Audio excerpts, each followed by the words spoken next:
Bienvenidos a este segundo estudio de lo que estamos llamando Revelación Especial, el verdadero mensaje del libro de Apocalipsis. Lo que queremos hacer en este curso de estudios es dejar a un lado muchos de esos elementos polémicos, discutibles de interpretación de Apocalipsis, para centrarnos en lo que estamos seguros es el mensaje central del libro de Apocalipsis. Este libro contiene ciertas verdades que todo creyente puede entender y aceptar, donde no hay ninguna discrepancia, donde no hay ninguna diferencia de opinión. Y lo que queremos hacer es centrarnos en este mensaje fundamental y central del libro de Apocalipsis, para que como creyentes aprendamos a leer este libro con alegría, con gozo, dejando atrás muchos de los debates y poder realmente alimentarnos de la palabra de Dios. El tema para esta mañana es el Evangelio del Reino de Dios. Qué tremendo mensaje de Apocalipsis, ¿no es cierto? El Evangelio del Reino de Dios. Vamos a leer en capítulo 1 los versículos 4 al 9, donde tenemos este Evangelio del Señor, a lo menos al versículo 8. Leemos: Juan, a las 7 iglesias que están en Asia.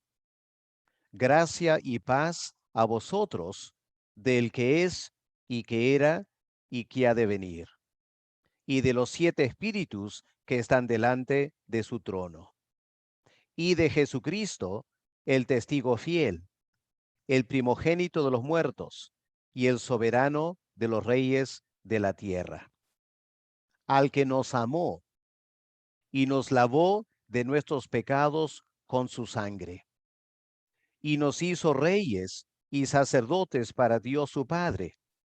A él sea gloria e imperio por los siglos de los siglos. Amén. He aquí que viene con las nubes, y todo ojo le verá, y los que le traspasaron, y todos los linajes de la tierra harán lamentación por él. Sí, amén. Yo soy el Alfa y la Omega, principio y fin, dice el Señor, el que es, y que era, y que ha de venir, el Todopoderoso. Así lee la palabra de Dios en esta oportunidad, y vamos a estudiar entonces el tema del Evangelio del Reino. Ustedes sabrán que este es el mensaje central de todas las Escrituras: el Evangelio, las buenas noticias del reino de Dios. Si miramos en el Evangelio de Marcos, el capítulo 1 y el versículo 14, leemos que cuando el Señor Jesús empezó su ministerio, este fue su mensaje. Después que Juan fue encarcelado, Jesús vino a Galilea predicando el Evangelio, las buenas noticias del reino de Dios. Y se acordarán de las parábolas del Señor en Mateo 13. El reino de los cielos es semejante a, y continuaba usando ilustración tras ilustración para que la gente entienda en qué consiste el reino de Dios y el evangelio de este reino. Ahora, si este es el mensaje de todas las escrituras, obviamente lo vamos a encontrar también en el libro de Apocalipsis. Y es interesante que al comienzo de este libro, en la sección que acabamos de leer, versículos 4 al 8, tenemos el evangelio del reino de Dios. No es una coincidencia. Dios está dándole a Juan una última revelación para toda la iglesia del Señor Jesús. Y Dios sabía que esta iglesia iba a pasar por tremendas luchas, tremendos conflictos. Iba a pelearse contra el mundo, iba a pelear contra Satanás. Y la iglesia necesitaba de algo para animarla y fortalecerla para este largo conflicto. Y por eso al comienzo de este último libro de Apocalipsis. Dios toma en cuenta esto y nos presenta el Evangelio del Reino. En estos versículos vamos a notar tres cosas en particular. En primer lugar, vamos a ver que el Evangelio del Reino es un mensaje de misericordia de parte del Dios Trino, versículos 4 y 5. Luego vamos a ver la respuesta de la iglesia a este Evangelio, versículos 5 y 6. Y finalmente, este Evangelio también tiene una advertencia al mundo. Es una gran bendición para el creyente, pero es una advertencia al mundo. Y todo el pasaje termina con el mismo Rey de Reyes presentándose y afirmando quién Él es, el autor del Evangelio. Es el Alfa, Él es la Omega, Él es el principio, Él es el fin, Él es el que era, que es y que vendrá. Él es el Todopoderoso. Qué hermoso poder estudiar un mensaje tan especial de un Rey tan grande como nuestro Señor Jesús. Vamos a empezar considerando el mensaje del Evangelio. Y lo primero que notamos aquí es el contenido del mensaje. Miren versículo 4. Juan a las 7 iglesias que están en Asia. Gracia y paz. Ahí está en resumen el Evangelio del Reino. Ahí tenemos el contenido del mensaje. Nada más que la gracia de Dios y la paz de Dios para todos los creyentes. Ahora, meditemos en estos términos. La palabra gracia, ¿qué significa? Me imagino que la conocemos bien. La gracia es la fuente del Evangelio. Escuchen cómo el autor define esta palabra gracia. Es el favor de Dios, del Dios soberano. Es un favor gratuito y un favor inmerecido que emana o fluye de la profundidad de su propia naturaleza y fluye, viene con la vehemencia, la potencia de su divinidad. Qué linda definición de la gracia de Dios. Viene de la profundidad de su ser como el Dios Trino y viene con todo ese poder.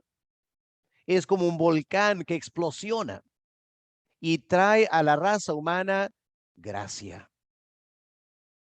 Es el favor insondable que cubre todas las necesidades de la creación de Dios y se extiende a lo largo de las edades sin nunca debilitarse.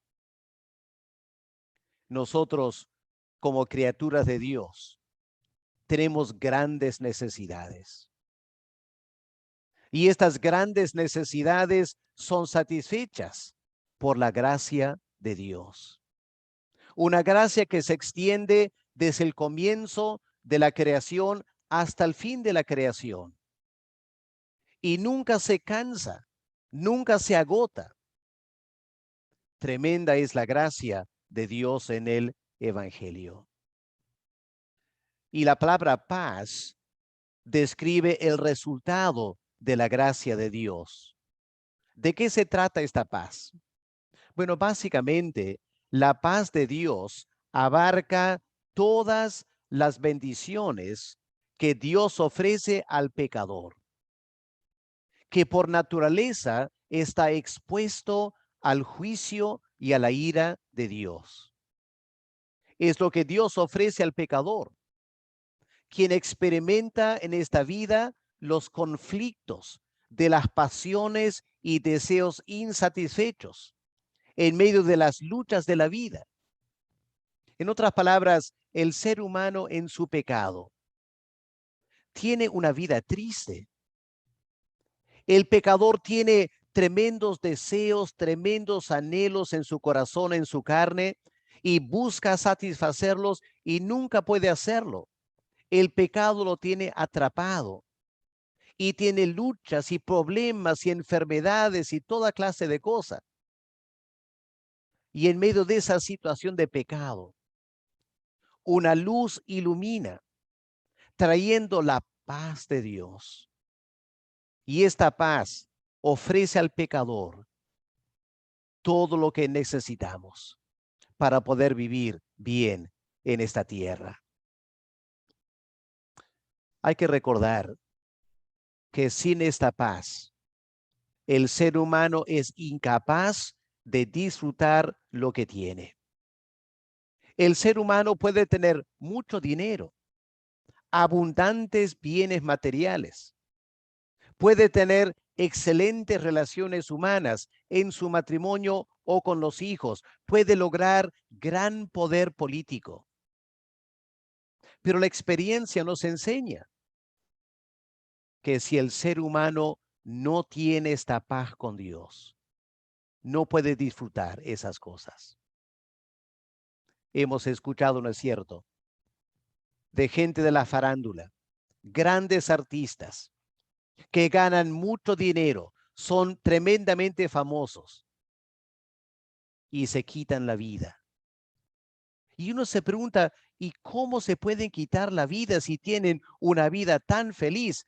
Todo el mundo quisiera cambiar su vida con la de ellos. Pero si no tienen la paz de Dios, el dinero no los satisface. La fama tampoco los satisface. Esta falta de paz convierte en polvo y en ceniza lo mejor que el mundo ofrece. Puedes pensar ahora en todas las cosas que el mundo ofrece al pecador, pero sin la paz de Dios, todas esas cosas se convierten en polvo y ceniza. Y al revés, si tienes esta paz, no necesitas nada más, porque sientes en tu alma que contando con la paz de Dios en tu corazón, tienes todo. Y puedes vivir con carencias, puedes vivir sin tener mucho dinero o bienes materiales. Pero esta paz que Pablo dice es una paz que sobrepasa todo entendimiento. Alegra tu corazón como nada más lo puede hacer aquí en la tierra. Así que aquí tenemos el contenido de este evangelio: gracia y paz. Ahora, Juan indica el origen de este evangelio. ¿De dónde viene este tremendo mensaje de gracia y paz al pecador? Bueno, no es una invención humana, no es de algún gran filósofo, no viene de un científico, viene de el eterno trino Dios. Y Juan lo enfatiza aquí. Noten, en primer lugar, Juan dice, esta gracia y esta paz vienen de Dios el Padre. Miren cómo Juan describe a Dios el Padre en versículo 4. Gracia y paz a vosotros del que es y que era y que ha de venir. Ahora, hay muchos creyentes que toman eso, especialmente la última parte, el que ha de venir, como una referencia a Cristo. Pero si leemos todo el versículo 4 y 5, vamos a ver que el Señor Jesús está en versículo 5. El Espíritu Santo está al fin del versículo 4. Así que a la mitad del versículo 4 está Dios el Padre, el que es y el que era y el que ha de venir. Es una forma juanina, una forma en griego de lo que leemos en el libro de Éxodo. El gran yo soy, el eterno Dios, el Dios que era, el Dios que es y el Dios que siempre será en el futuro. Esta gracia, esta paz, este evangelio viene del eterno Dios Padre. En segundo lugar, dice Juan, este evangelio del reino viene también del Espíritu Santo. Y noten cómo Juan describe al Espíritu Santo al fin del versículo 4. Dice, y de los 7 espíritus que están delante de su trono. 7 espíritus. En realidad, el texto en griego significa un espíritu que tiene 7 manifestaciones. El número 7 es el número de perfección. Indica algo completo. Los 7 días de la semana, por ejemplo. Y el Espíritu Santo es la tercera persona de la Trinidad que está completo. Hay una plenitud en él. Las manifestaciones del Espíritu Santo, las operaciones del Espíritu Santo en el inconverso, pero más que nada en el creyente, es completo, es perfecto. Digo en el inconverso porque la gracia de Dios se manifiesta aún en los inconversos. En cierta manera, la gracia común. El Espíritu Santo que da talentos al ser humano. El Espíritu Santo que da creatividad aún a los que no conocen al Señor. Y cuanto más a los hijos de Dios. El Espíritu Santo en su plenitud. Este espíritu de 7 manifestaciones, manifestaciones perfectas, es derramada sobre el pecador convertido para llenar su vida de los frutos y los dones del Espíritu Santo que producen tremenda paz y gozo en su corazón. Este es el evangelio, hermanos. Este es el gran evangelio del Padre, del Espíritu Santo. Y en tercer lugar, obviamente, el Señor Jesús. Y en versículo 5, Juan deja al Señor Jesús para el final, aunque él es la segunda persona de la Trinidad, pero Juan lo deja al final para poder ampliar más. Y miren estas 3 afirmaciones acerca del Señor Jesús. En primer lugar, Jesucristo, el testigo fiel. El que dio testimonio del Padre durante su vida. El que fue un testigo hasta la muerte en la cruz. El que resucitó de los muertos para proclamar la victoria.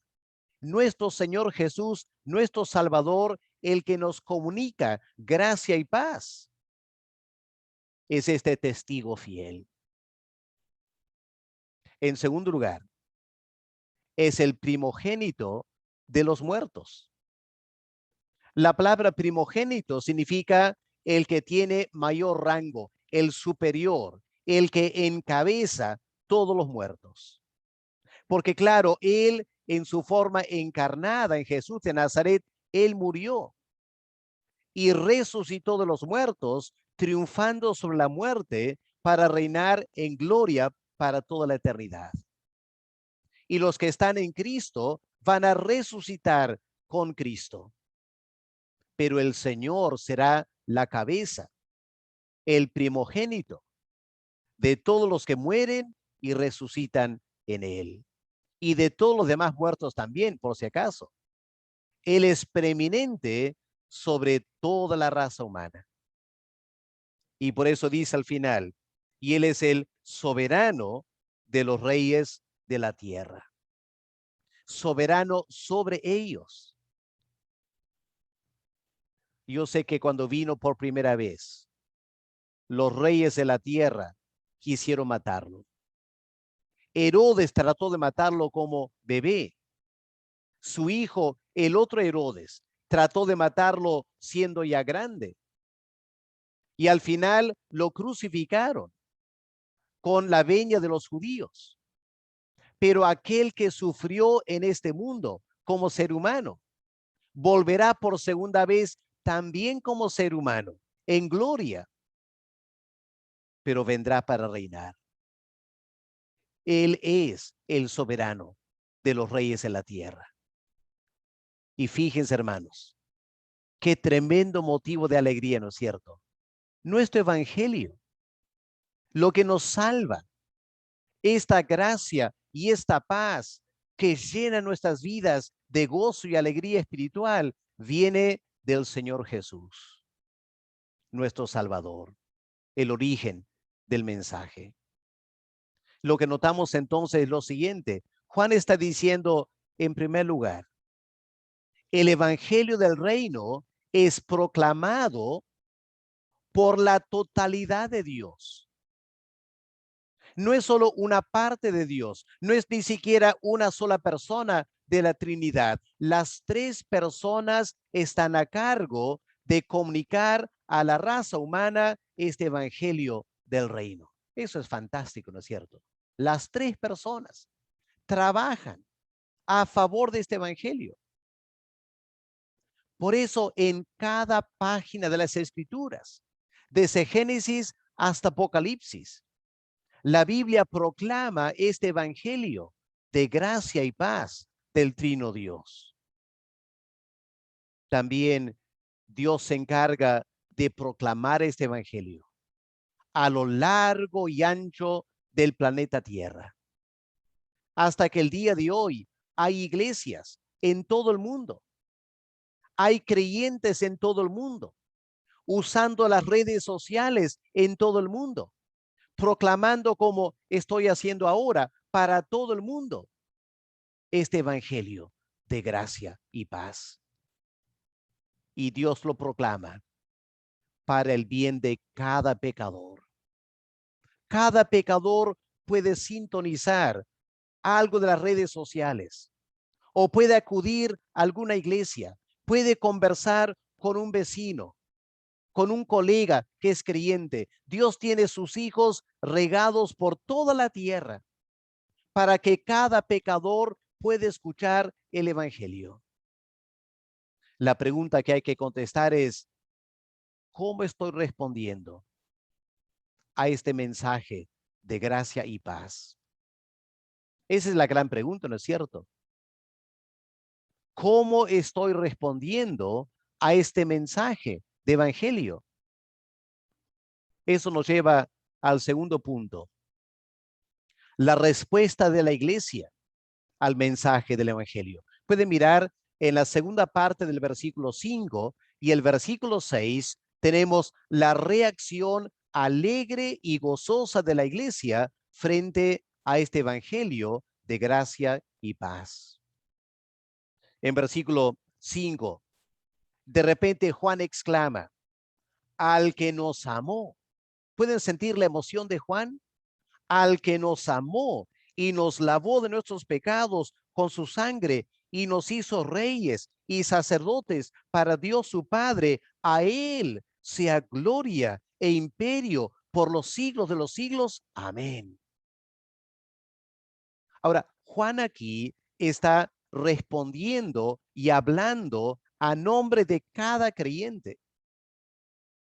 Cada verdadero creyente dirá un rotundo amén a estas palabras. Es una exclamación alegre, espontánea. No importa cuánto estemos sufriendo en esta tierra. El apóstol Juan estaba en la cárcel, estaba en Patmos sufriendo por el evangelio. Las autoridades romanas lo habían arrestado, lo habían colocado en la isla de Patmos para trabajar ahí, anciano. Pero noten, aquí no hay el menor indicio de queja, reclamando a Dios cómo es posible que él esté sufriendo. No, no hay nada de eso. Lejos de sentirse triste, la reacción de Juan ante el evangelio de gracia y paz refleja tres grandes verdades. En primer lugar, notemos, Juan es consciente de un tremendo privilegio. Él ha recibido el evangelio y él ha proclamado el evangelio. Y aunque él ahora está encarcelado en Patmos por el evangelio, Juan no deja de transmitir este sentir de tremendo privilegio como un beneficiario del evangelio del reino. Miren lo que Juan dice en versículo 6. Dios trino, a través del evangelio que ha hecho, Juan dice, nos hizo reyes, nos hizo sacerdotes para Dios su Padre. Juan queda impactado con este pensamiento. En la tierra él era menospreciado. Por las autoridades romanas él era perseguido. Pero para Dios, Juan era altamente valorado. Y hermano querido, hermana que escuchas este mensaje, yo no sé en qué condición estarás viviendo tú ahora, pero lo más probable es que tú sientes el menosprecio del mundo. La gente que te rodea, que no es creyente, te maltrata. Eres mal visto, eres marginado. Pero quiero que entiendas bien, Dios te valora tremendamente. Dios te ha hecho rey o reina. Dios te ha hecho sacerdote para Dios su Padre. Tú puedes acercarte a Dios libremente mañana, tarde o noche y hablar con Él. No necesitas sacar cita, no necesitas permiso. El camino está abierto para que tú puedas entrar en la presencia de Dios. Eres un sacerdote. Y por si acaso tienes autoridad, eres un rey, estás reinando con Cristo. Yo sé que aquí en la tierra tu situación humana puede ser difícil, pero tu realidad espiritual, gracias al Evangelio, es que estás reinando con Cristo a la diestra del Padre. Oh, hermanos, espero que en este momento sintamos la tremenda dignidad, el tremendo privilegio de ser un hijo de Dios. Si miramos unas páginas antes en Primera de Juan, el capítulo 3, escuchemos los primeros dos versículos.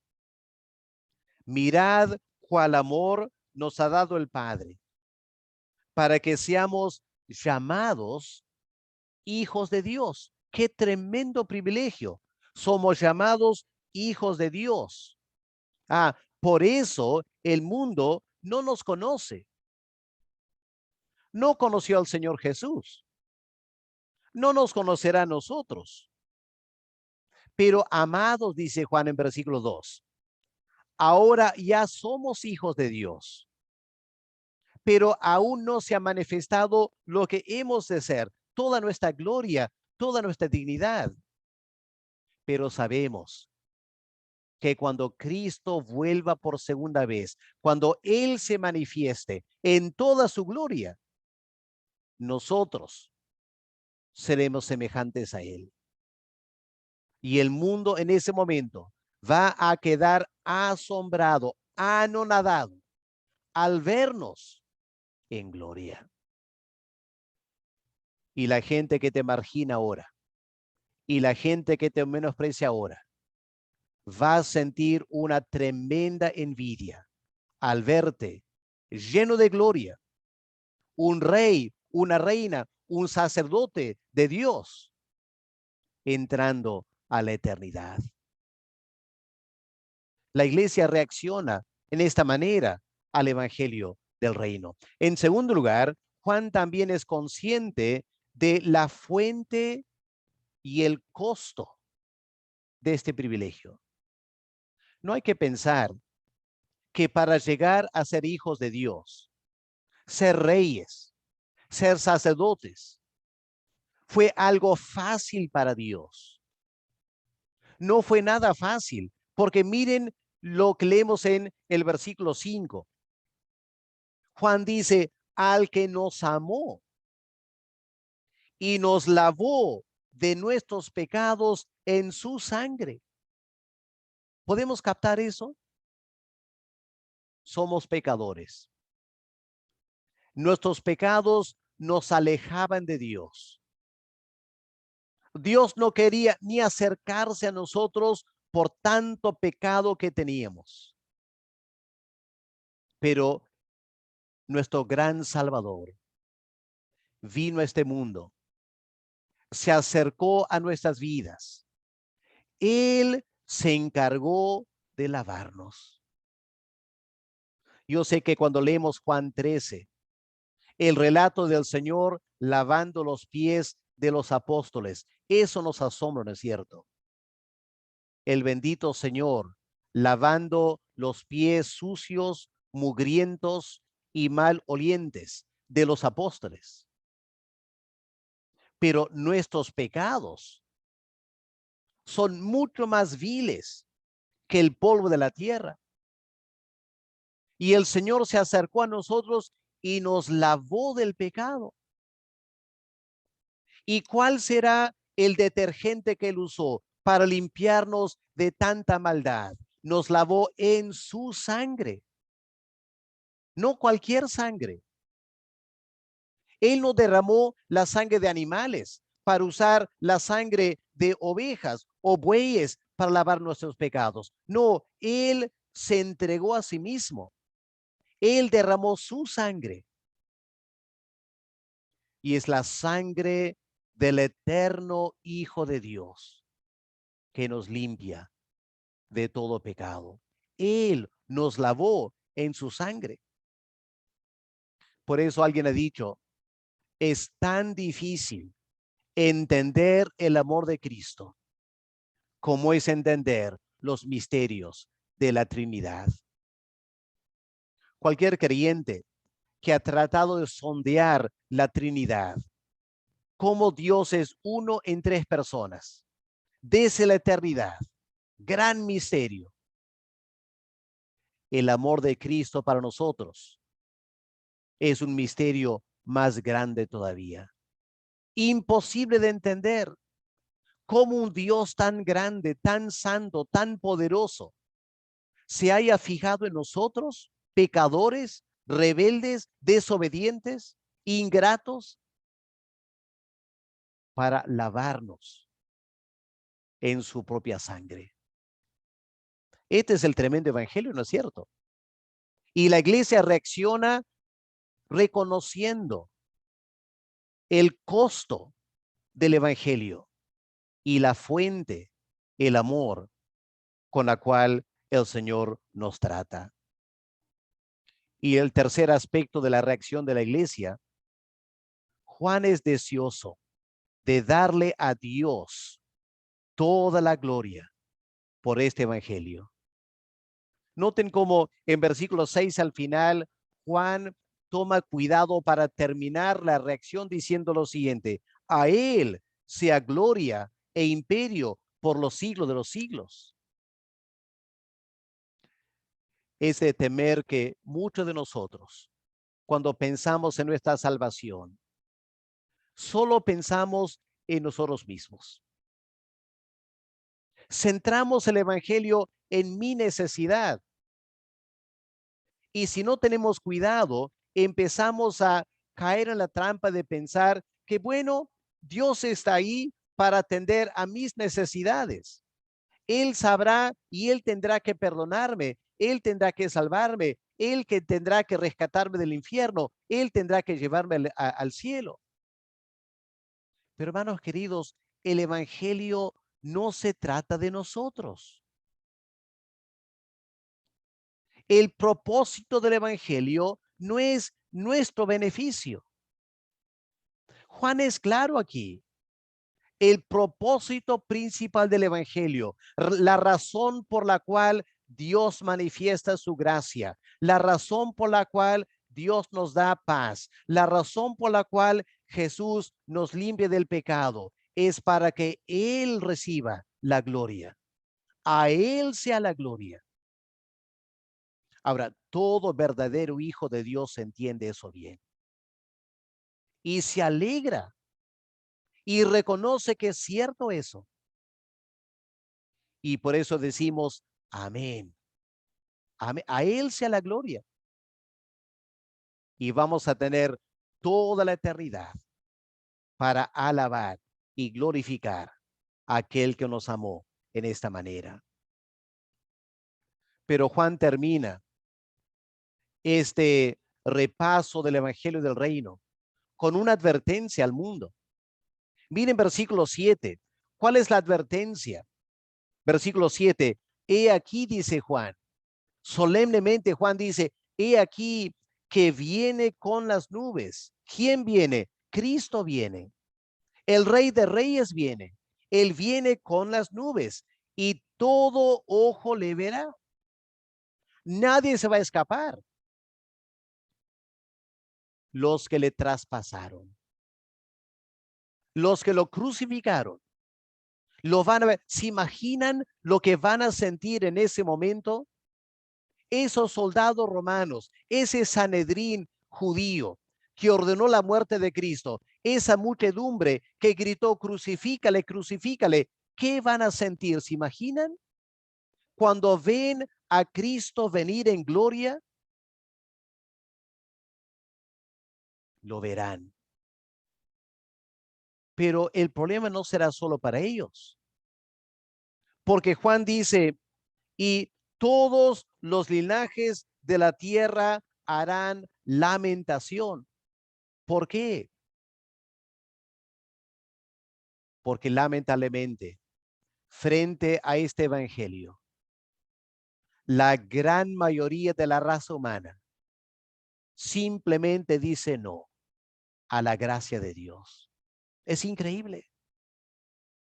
Dios habiendo hecho tanto para salvarnos, enviando a su Hijo, Dios tratándonos con gracia, ofreciéndonos paz, salvación y vida eterna. Y el ser humano es tan descarado como para decir, no me interesa, no quiero saber, yo quiero vivir mi vida, no me moleste Dios. Pero cuando lo vean, venir en gloria, lamentarán. Lamentarán, ¿se imaginan el lloro, el crujir de dientes cuando la raza humana se da cuenta de su tremenda torpeza espiritual que rechazaron el evangelio del reino? Lo rechazaron. Y aquí está el rey ahora. Acaba de llegar y estarán perdidos para siempre. Con razón Juan dice, harán lamentación. Es una advertencia. Es una advertencia para llamar la atención al pecador diciendo, deja el impío su camino y vuélvate al Señor. Y si alguien está escuchando el mensaje esta mañana y eres consciente que no has aceptado a Cristo, que no tienes la salvación, que has querido vivir tu vida por ti mismo, arrepiéntete mientras tengas tiempo. Porque si no te arrepientes, tendrás que unir tu voz a este gran lloro y lamento cuando verán a Cristo llegar en gloria y gran poder. Ahora, en versículo 8, el autor del evangelio se presenta y pueden sentir la solemnidad con la cual él se presenta. Yo soy el alfa y la omega. Alfa es la primera letra del alfabeto griego. Omega es la última letra. Para nosotros sería yo soy el A y la Z. En otras palabras, lo que el Señor está diciendo, yo abarco todo. Abarco todo. Soy el principio y soy el final. Soy el que es, el que era y el que ha de venir. Es su evangelio. La pregunta es, ¿valoramos este evangelio? ¿Estamos esperando al autor del evangelio que venga para llevarnos para estar con él? Las señales se van cumpliendo. Han pasado 2000 años. La segunda venida se acerca. Cuán importante es que centremos nuestras vidas en este evangelio. Y mientras el mundo va de mal en peor y la vida del ser humano se pone cada vez más triste, más afligida. Como creyentes, podemos tener paz, gozo, alegría, porque de eso se trata el evangelio del reino. Vamos a orar para darle gracias a Dios por esta tremenda buena noticia y pidamos al Señor que más y más personas puedan aceptar el mensaje del Señor Jesús. Vamos a orar. Padre amado, gracias por poder estudiar este precioso libro de Apocalipsis. Y nos damos cuenta, Señor, que no tenemos por qué discutir o discrepar en interpretaciones. Hay tanto en este libro que es fácil de entender. Hay tanto en este libro que es una gran bendición meditar. Y Padre, hemos repasado las buenas noticias del reino de Dios. Padre, la verdad es que hubo un tiempo en que estuvimos en el otro reino, el reino de Satanás. Y nuestras vidas eran muy tristes en ese reino. Y ahora, Señor, nos has trasladado al reino de tu Hijo, un reino de paz y gozo y bienestar. Padre, muchas gracias por este evangelio. Pedimos, Señor, que tú nos ayudes a valorar lo que tú has hecho por nosotros, que podamos compartir el evangelio con otros, para que tu nombre sea más y más glorificado en la medida que el reino se va ensanchando con miles y miles de seres humanos, doblando rodillas ante el gran rey y experimentando el perdón de los pecados y la vida eterna. Gracias, Señor, por este tiempo de reflexionar en tu palabra. Sigue acompañándonos durante este día, te pedimos. En el nombre del Señor Jesús. Amén. Amén. Que Dios les bendiga. Será hasta la siguiente oportunidad que vamos a continuar estudiando la revelación especial que tenemos en este precioso libro de Apocalipsis. Que Dios les bendiga.